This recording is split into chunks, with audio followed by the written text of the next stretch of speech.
Hello అండి, welcome to my channel. మన ఆంధ్రాలో పిల్ల మెచ్యూర్ అయితే ఆ ఫంక్షన్ ఎంత ట్రెడిషనల్గా చేస్తారో మీకు ఈవేళ చూపిస్తానండి. చూడండి, మా బావగారి మనవరాలు అనమాట. ఆ పాప కూర్చోబెడుతున్నారనమాట చాప మీద చాప అనేది కొబ్బరి ఆకులతో తయారు చేస్తారండి. అది మేనమామ తయారు చేస్తాడనమాట. మేనమామే ఆ చాప వేస్తే ఆ పాప అనేది కూర్చుంటుంది అనమాట. ఆ చాప మీద కూర్చోవడం ఎలాగా కూర్చోబెడతారో మీకు ఈవేళ చూపిస్తానండి. మన వీడియో ఫస్ట్ టైం చూస్తున్న వాళ్ళైతే లైక్ చేయండి, సబ్స్క్రైబ్ చేసుకోండి. మరిన్ని వీడియోల కోసం లైక్ చేయండి. కరెక్ట్గా సాయంత్రం 5:30 కూర్చోబెడతాండి. ముహూర్తం తీసి ఆ ముహూర్తం ప్రకారం కూర్చోబెడతారండి. మేము బయలుదేరి 4 గంటలకే వెళ్ళిపోయామన్నమాట వాళ్ళ ఇంటికి. వెళ్ళిపోయిన తర్వాత వాళ్ళు పాపకి మేకప్ వాళ్ళు వస్తారు కదండి, మేకప్ చేస్తున్నారు. పాపకి అన్నీ అవరుస్తున్నారు. ఈ లోపల వీళ్ళు చక్కగా అన్నీ అవరిచారండి. స్వీట్స్ అన్ను డెకరేషన్ బాగా చేశారు. పాప ఎక్కడ కూర్చుంటుందో అక్కడ డెకరేషన్ చేశారనమాట. చేయించారు చక్కగా. అన్ని డెకరేషన్ అయిపోయిన తర్వాత కింద ముగ్గు వేస్తారండి, గళ్ళు ముగ్గు అనేది. వాళ్ళు గిఫ్ట్లు పెట్టారండి. గిఫ్ట్లకి అన్ని అమర్చారు. పాప పట్టుకోవడానికి కొబ్బరికాయ చూడండి. పాప పేరు నిత్యశ్రీ అనమాట. పమిడికాయ మీద ఎంత చక్కగా డెకరేషన్ చేయించారు చూడండి. అగో మేనమామ చాప తెస్తున్నాడు. మేనమామ వాళ్ళ ఆవిడ చక్కగా చాప వేస్తున్నారు చూడండి, ఎంత చక్కగా. ఆ చాప వేసిన తర్వాత పాపకి తెచ్చి కూర్చోబెడతారనమాట. అది మా ఆనవైతే మేనమామే వెయ్యాలి చాప అనేది చక్కగా పెట్టేసిన తర్వాత కొద్దిగా అక్షంతలు వేసి పసుపుతో బొట్టు పెట్టారండి. పెట్టేసిన తర్వాత 4 దుక్కులు దీప కుందులు పెడతారు. దీపం గుందులు పెట్టేసిన తర్వాత దానికి దారం చుడతారండి. దారం చుట్టేసి 4 దుక్కులు దారం చుడతారు. చుట్టేసిన తర్వాత దీపాలు వెలిగించిన తర్వాత పాపకి తెచ్చి కూర్చోబెడతారండి. చూడండి, మా పాప నిత్యశ్రీ అంటే శ్రీలీల, మన సినీ యాక్టర్ శ్రీలీల ఎలాగుంటుందో అలాగుంటుందండి మా పాప అనేది. అంత చక్కగా అంత ట్రెడిషనల్గా రెడీ చేశారు దానికి. పాప మెచ్యూర్ అయ్యిందంటే కూర్చోబెట్టినప్పుడు ఓనీస్ కంపల్సరిగా వేస్తారండి. ఓనీ అనేది లంగా ఓనీ చక్కగా అలంకరించారు చూడండి పాపకి. వాళ్ళ అమ్మమ్మ, వాళ్ళ మేనత్త అంటే మేనమామ భార్య. వాళ్ళకి మేనత్త లేదు. పాపకి పెద్దనాన్నలో చిన్ననాన్నలే తప్పించి మేనత్త లేదండి. అందుకు వాళ్ళ అమ్మమ్మ మేనమామ భార్య కూర్చోబెట్టారు ఇద్దరును. చాప మీదకి తెచ్చిన తర్వాత ఫస్ట్ ఒడి నింపుతారండి. కొబ్బరికాయ, అరటిపళ్ళు, స్వీట్స్, అటుకుళ్ళు, బెల్లముతోని ఒడి నింపుతారు. ఒడి నింపిన తర్వాత పసుపు ముద్దలు ఇస్తారండి. పసుపు ముద్దలు ఇచ్చి వెనక్కి ఇసరమంటారు. ఎన్ని రోజులు కూర్చోబెడతారో అన్ని పసుపు ముద్దలు ఇస్తారనమాట. అంటే రోజుకు ఒక ముగ్గు వేయమంటారు అక్కడ ఆ వెనకతల. అలాగనిసి పసుపు ముద్దలు 7 రోజులు కూర్చోబెట్టారండి. ఆ 7 ముద్దలు ఇచ్చిన తర్వాత పాప అనేది విసిరేసిన తర్వాత పాపకి బెల్లపులోన నువ్వుల నూనె వేసి ఇస్తారండి. బెల్లపు మొక్కలోన ఆ బెల్లపు మొక్కలో నువ్వుల నూనె ఇచ్చేసిన తర్వాత తినమంటారు. అవి 3 సార్లు అలా ఇచ్చారు. ఇచ్చి తినమంటే పాపము చిన్న ముక్కలైనా గబుకున్న నూనెతో ఇచ్చినవి తినలేరు కదండి. పాపము ఇష్టం లేకుండా తిన్నది, మరి తప్పదు.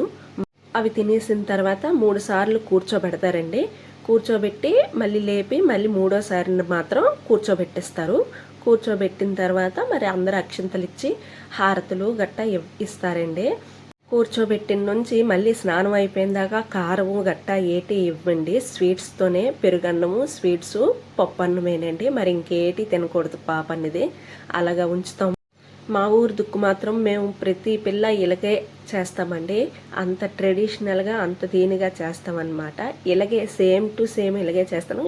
కొంతమంది ఎవరు ఎలా చేసుకుంటారో నాకు కొన్ని తెలియదు, కానీ మాలోని మాత్రం పాప మెచ్యూర్ అయితే మాత్రం ఇలాగే చేస్తామండి. చక్కగా చూడండి, అమ్మమ్మ ఒళ్ళో కూర్చోబెట్టుకుంది. తర్వాత ఆవిడ మేనమామ భార్య ఒళ్ళోన కూడా కూర్చుంటుంది పాప. అలా కూర్చోబెట్టుకుంటారు. కూర్చోబెట్టుకున్న తర్వాత చక్కగా మంగళహారతులు అనేవి పాపకి ఇస్తారండి. ఇచ్చి మంచి మంచి పాటలు పాడారండి. వాళ్ళ అమ్మమ్మ కూడా మంచి పాట పాడింది, అన్నమయ్య పాట. వాళ్ళ అమ్మమ్మ మా తోటికోళ్ళండి. ఎంత చక్కగా పాడిందో, ఎప్పుడు నేర్చిందో. బోల్డ్ పాటలు వచ్చు, కానీ ఈ అన్నమయ్య కీర్తన మాత్రం ఇప్పుడే చూశాను అది పాడడం. మీకు ఇంకొకటి చెప్పడం మర్చిపోయానండి. చూడండి, అక్కడ అమూల ధాన్యము వేస్తారు. వేసిన తర్వాత దాని మీద పమిడి బోండం పెట్టిన తర్వాత దాని మీద తాంబూలం పెడతారండి, ఒక మూల పెడతారనమాట.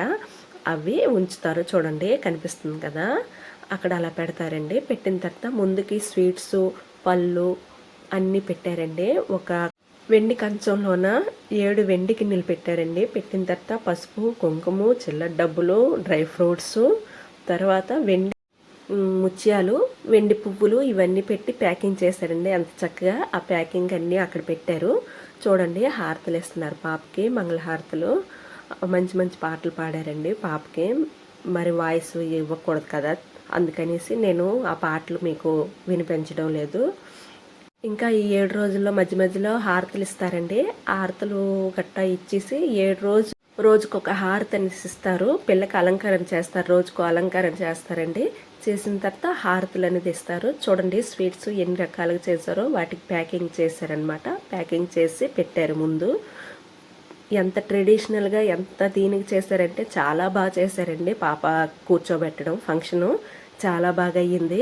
పాపకు కూర్చోబెట్టిన నుంచి మళ్ళీ స్నానం చేసిన దాకా అందరూ వస్తూనే ఉంటారండి. ఏదో ఒక స్వీట్స్ పట్టుకొనే వస్తారు. అలాగా ఈ స్నానం అయిపోయిన దాకా చుట్టాలు వస్తూనే ఉంటారండి. అంత దీనిగా ఉంటుందన్నమాట. మా ఊర్లోన ఇలాగే చేస్తారండి పిల్ల కూర్చోబెట్టిన ఫంక్షను. మరి మీ దుక్కు ఎలా చేస్తారో, ఎవరెవరు ఎలా చేస్తారో నాకు తెలియదు. కామెంట్లో పెట్టండి. ఎవరెవరు ఎలా చేస్తారో కామెంట్లో తెలియచేయండి. అందరికీ వచ్చిన వాళ్ళందరికీ బొట్లు పెట్టి అక్షంతలు ఇచ్చారండి. అక్షంతలు ఇచ్చిన తర్వాత పాప మీద ఆ అక్షంతలు వేసిన తర్వాత వాళ్ళు రిటర్న్ అయిపోయారు. అలా వెళ్ళిపోతున్నప్పుడు వాళ్ళకి గిఫ్ట్ అనేవి ఇచ్చారండి. గిఫ్ట్ మళ్ళీ మీకు రేపు చూపిస్తాను. ఆ గిఫ్ట్ ఇచ్చారు. గిఫ్ట్ ఇచ్చి వెళ్ళిపోయిన తర్వాత బయట మాత్రం అందరికీ స్నాక్స్ రెడీ చేశారండి. చూడండి స్నాక్స్ పెట్టారు. ఒక జున్ను ముక్క, సూపు, తర్వాత పన్నీరు ఫ్రై, తర్వాత ఏమో పుట్టకొక్కు జీడిపప్పుతోని పకోడీ చేశారండి. ఆ పకోడీ పెట్టారు. తర్వాత బంగాళదుంపల స్ప్రింగర్స్ పెట్టారండి. పెట్టిన తర్వాత ఆ స్నాక్స్ తినేసి ఇంటికి వచ్చేసామండి. మీకు ఈ వీడియో నచ్చితే లైక్ చేయండి, సబ్స్క్రైబ్ చేసుకోండి. మరిన్ని వీడియోల కోసం లైక్ చేయండి. ఈ మెచ్యూర్ కూర్చోబెట్టిన ఫంక్షను ఎలాగున్నదో కామెంట్లో నాకు మాత్రం చెప్పండి. మీకు ఈ వీడియో నచ్చిందనుకుంటూ నమస్తే, థ్యాంక్ యూ.